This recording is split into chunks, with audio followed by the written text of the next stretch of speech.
And then the last thing I want to do, kind of hit on the Jets game, since we're running a little longer on this than I thought we would. I kind of wanted everybody to give a game ball. I want to give a game ball to somebody from the game. Could be offense or defense, kind of your choice. So Jake starts off. All right. I'm going with the easy choice. It's Trey Hendrickson. You got it. I mean, he was a menace. He was probably the best defensive player in the NFL this week. I mean, he wrecked that game, and it also helps that Joe Flacco literally moves. Like his next stop is literally retirement, like to a home. Like that man has played so many years.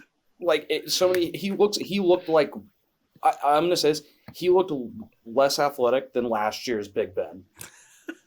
Like Big Ben couldn't throw it. But Flacco literally doesn't move. He just Big Ben at least tried to run a few times. Yeah. Like, yeah, Flacco, that was rough. And I think he's thrown the ball like 150 times this year. Yeah, That's in 3 criminal. games. Yeah, because he's elite.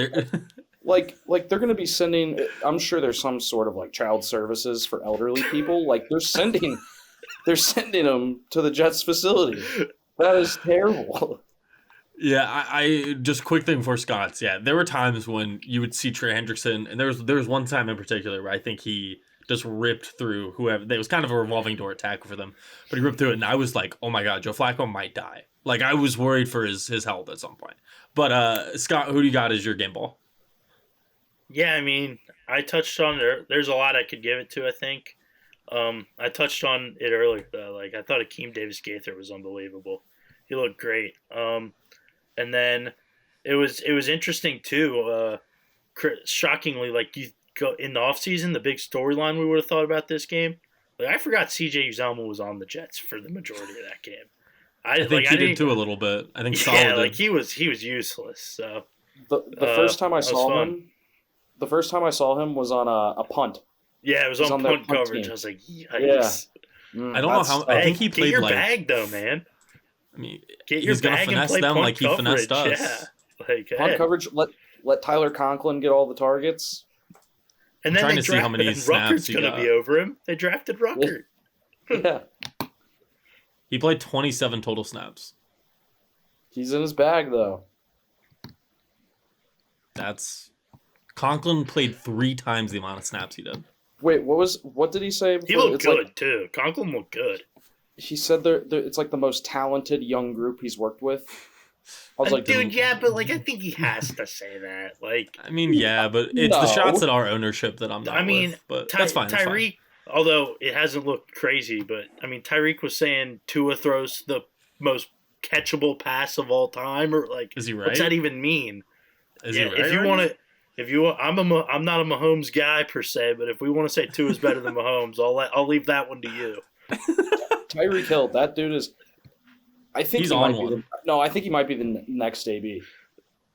You think so? He's playing Fortnite all the time now on TikTok. I see it when I'm scrolling. I mean, did you see his comments about Eli Apple? Yeah, I did.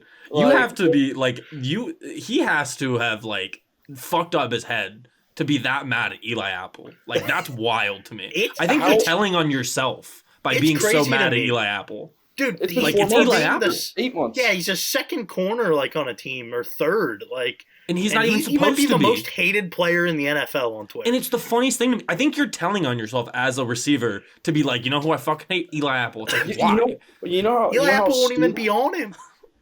Dude, you know how living rent free in that dude's head you have to be if you beat the goddamn Bills and then the first thing you think is Eli Apple. I mean, like what? Like that. I mean, we'll move on to my game ball. We went off the rocker on that, but that was awesome. My game ball. I'm going to give it 2 first, since you guys both hit defense side of the ball.